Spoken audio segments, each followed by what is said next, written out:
Well, here they are, beautiful tacos. This is one of those wonderful dishes that everybody should try. Now, this is a fish taco, and if you've never had a fish taco, well, it's time for you to try it. Check out this show, and you're going to find some of the best tasting tacos you've ever put in your mouth. Well, hello! Welcome back to Texas Cooking Today. Hey, on this episode, we're going to be making some fish tacos. Now, fish tacos are fantastic. You know, it's a good meal for that spring or summertime. You know, it's the time of year when you don't want something heavy that's going to weigh you down, but you want to feel like you had a really substantial meal that was healthy, nutritious, valuable. So I'll tell you what, come over this way. Let's go over the ingredients that I have to make some of the best tasting fish tacos that you will ever put in your mouth. Come over this way.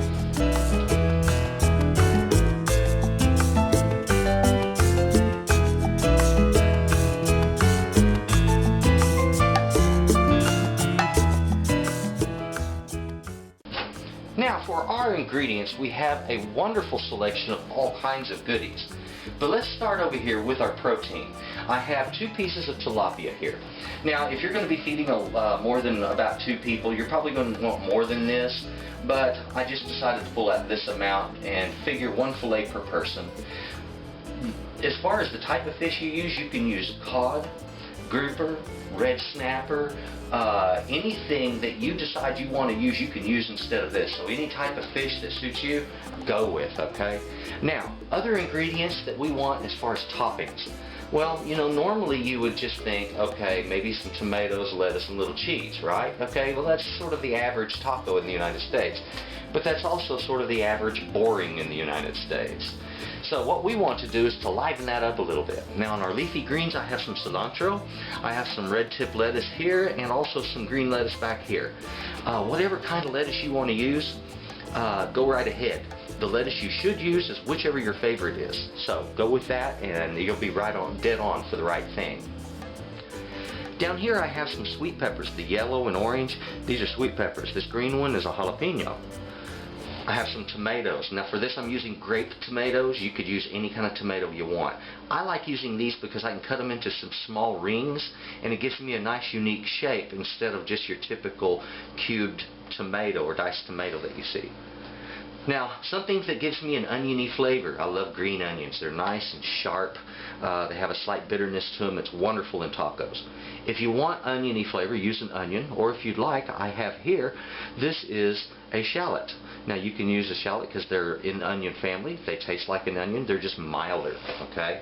So it's a nice addition for people that don't like strong onion, but they kind of want that onion in there.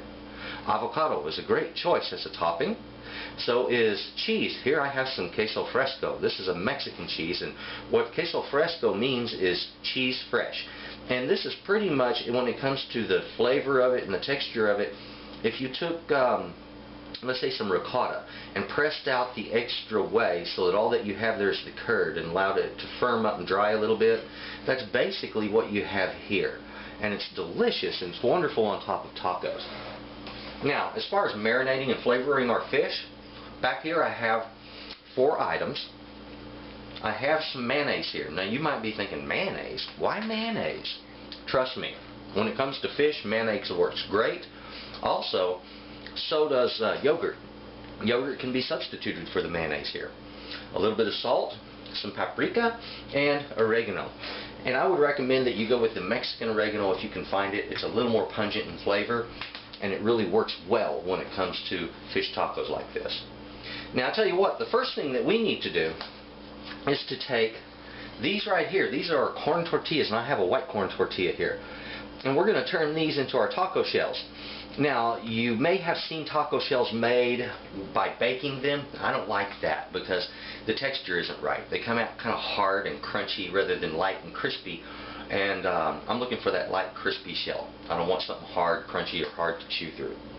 So, baking will turn it hard, but if you fry it and do it the right way, they'll come out wonderful tasting. And I want to show you the technique of how to make taco shells, a nice bent shell, by a simple frying method. Now, you're going to need to set up a pan for frying, and I have in here about 3/4 of an inch of peanut oil in the bottom of this, and a thermometer back here. It's a fry thermometer that will allow me to know when this comes to the right temperature. And I want to fry between the temperatures of 300 to 325 degrees. In fact, I find 325 to be just the optimal temperature for making fried corn tortillas.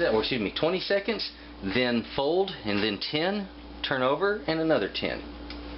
1, 2, 3, 4, 5, 6, 7, 8, 9, 10, 11, 12, 13, 14, 15, 16, 17, 18, 19, 20. Just fold him in half. There we go. 1, 2, 3, 4, 5, 6, 7, 8, 9, 10. Just fold them over. There we go. 1, 2, 3, 4, 5, 6, 7, 8, 9, 10. Now we use our tongs and just open them up. Slip one side in there, and I can push it down. There we go. They'll seem a little bit squirrely at first. If this seems uncomfortable to you, well, you know exactly how I felt when I was learning how to do it. Well, as you see, this is not just a really difficult or challenging thing to do, but it is a neat skill to learn, and it will give you the best tasting taco shells that you will ever have in your life. Now I want to finish it up just on those tips to even off the color.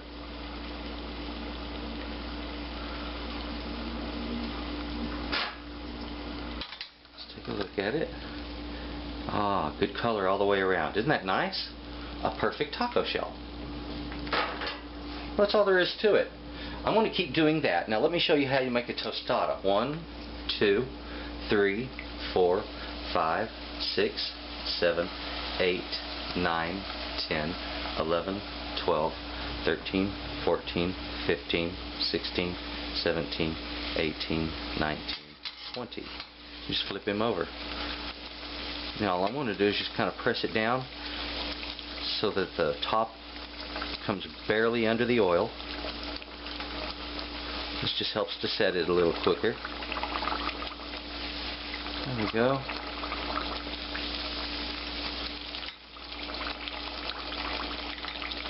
Now all I have to do is just fry that until it's toasted on one side, flip it over, toast it on the other, and it's finished.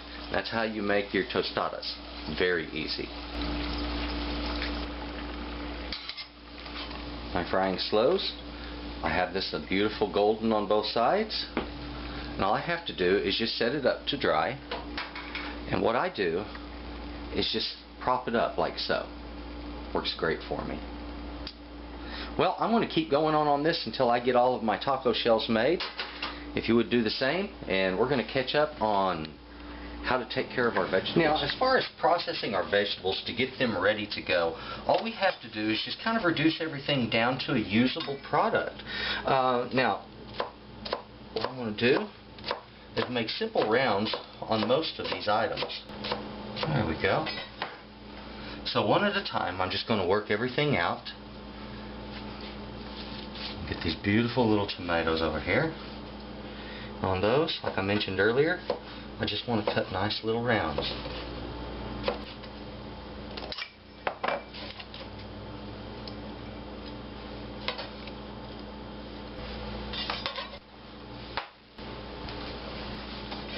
Now, those sweet peppers that we had.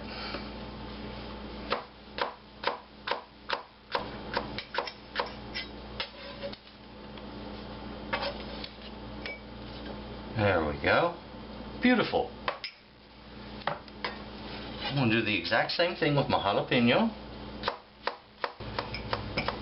Now we need to do the same thing with our shallot. And it's going to be simple rings with this. Of course, as you've seen me do here, we made some really nice thin slices. We don't want anything to be too heavy. Now I simply want, on this, you can pluck these leaves if you like. Or, in this case, just to speed this up a little, I'm going to make simple cross cuts through just the upper leafy portion. I don't want much stem at all. So there we go. Alright. Now we get down to that avocado. And I want to show you a couple of different things that you can do when it comes to slicing. Usually it will be nice inside, but sometimes it can have bruising. So that happens. Don't lose your mind if you see bruising on it. Cut all the way around and just slice them open. There is a little bruising right down in here. Again, I'm not going to lose any sleep over it. Now, grip your knife tight and up close on the blade and gently drive it right into that pit. Give it a twist.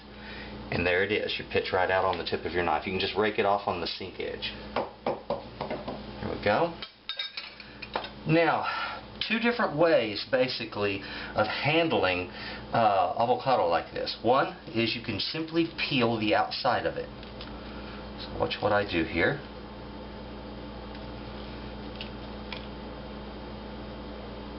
There we are. There's that little dark spot on the inside. Don't worry about that. And this is nice because this way you can make beautiful little slices. Now, if you'll notice with my finger, I hold the other side, but it's not in contact with the board or with the blade edge. I always keep that edge directly in contact with the board when I do that. Alright. And there we have one slice of avocado.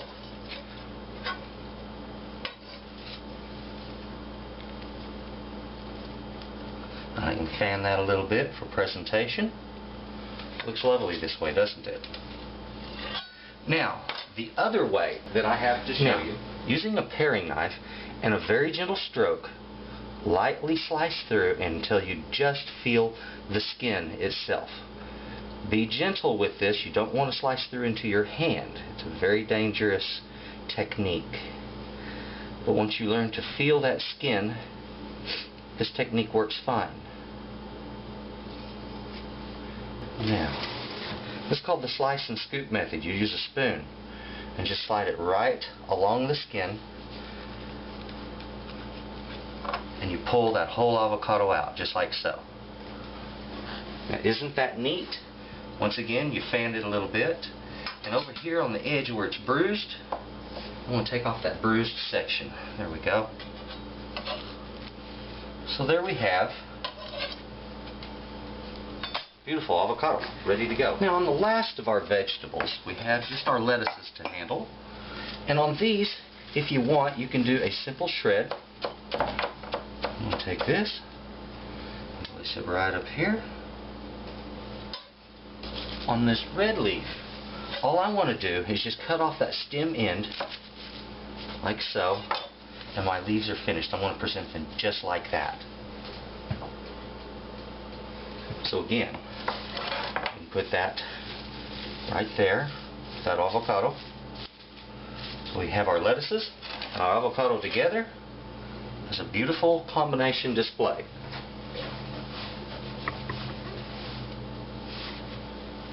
Hey, if that doesn't impress the neighbors, then send them home. Okay, now that I put my fish down here, I want to go ahead and take that mayonnaise and just slather it across this fish. Alright. Now, gentle coating with some salt, very lightly.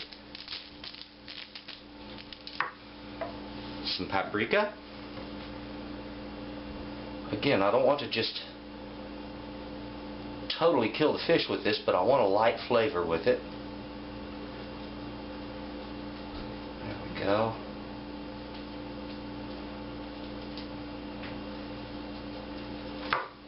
And remember, paprika is fairly mild overall. Now, Mexican oregano, right on there. There you go. Very light. Now, all I have to do to cook this fish up for it to be ready, this is very simple. 425 degrees, 12 minutes. So remember that simple rule. 12 at 425. How to cook tilapia. Now there we have a beautiful selection of toppings all set up for us. Our fish over here, it's ready to hit the oven. We have all of our taco shells ready to go.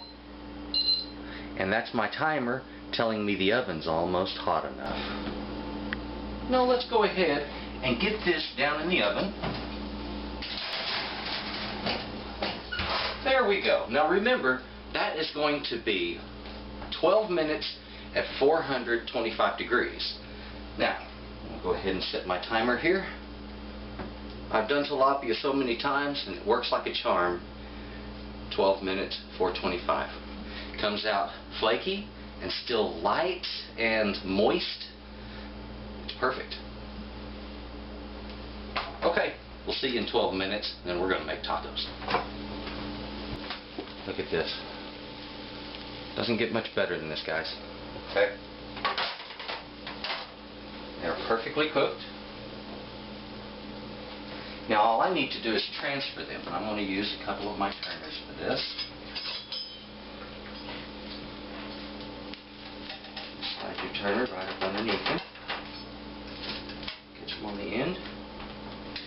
Transfer. And ready to go.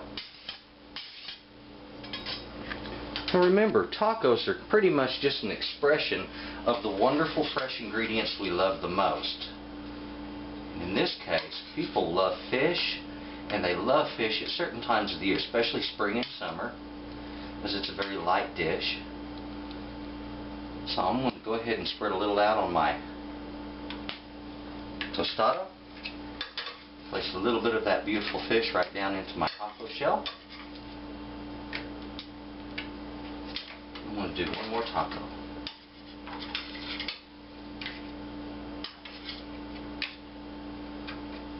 There we go. Beautiful.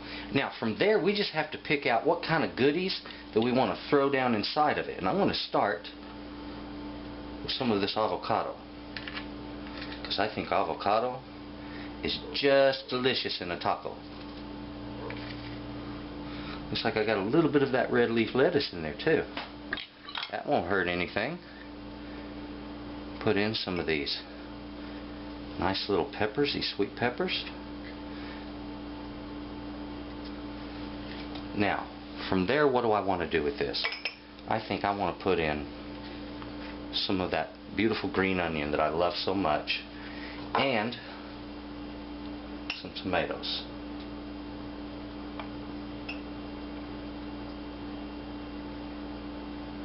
While that's all beautiful, I personally think a little queso fresco, just to top it off with, is just the bomb. There we go. Now I have one more thing to make. That's my tostada. What do I do on that tostada? Oh goodness. How about we start in reverse? Some queso fresco. I love it. It needs to be on there, but it doesn't need to be on top. Now the beautiful thing for me when it comes to tostadas is they allow you to really pile up the ingredients. Basically you get to be kind of greedy with your ingredients. There we go.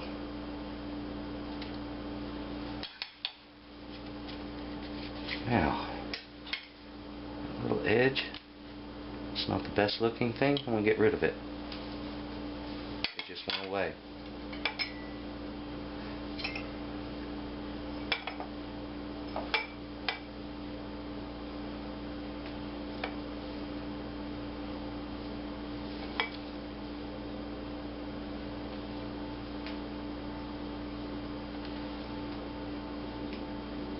Oh, yes.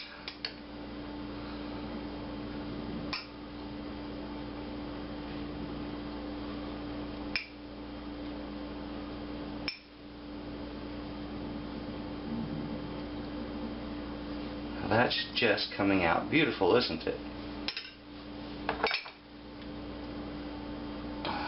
Cilantro on top, and just a little pinch of queso over that. Well, it was just that easy. Easy? Yeah, it wasn't that hard, was it? I tell you what, beautiful doesn't begin to describe it. This is just elegant, okay? This takes taco to a whole new level, doesn't it? So once you try to have tacos the right way, delicious way, the all fresh ingredient way, you're never going to go back. Enjoy your tacos. Thank you for watching Texas Cooking Today.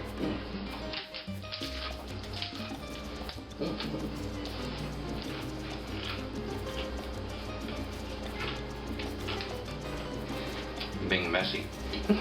Sometimes that's the way it works with tacos.